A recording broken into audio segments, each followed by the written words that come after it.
In this video, I'm going to show you how to debug your code easily using DeepSeek AI in 2025.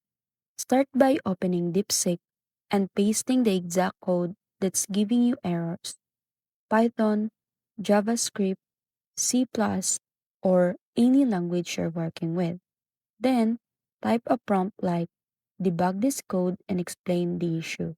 And DeepSeek will instantly scan your script, point out errors, fix syntax problems, and highlight logical mistakes.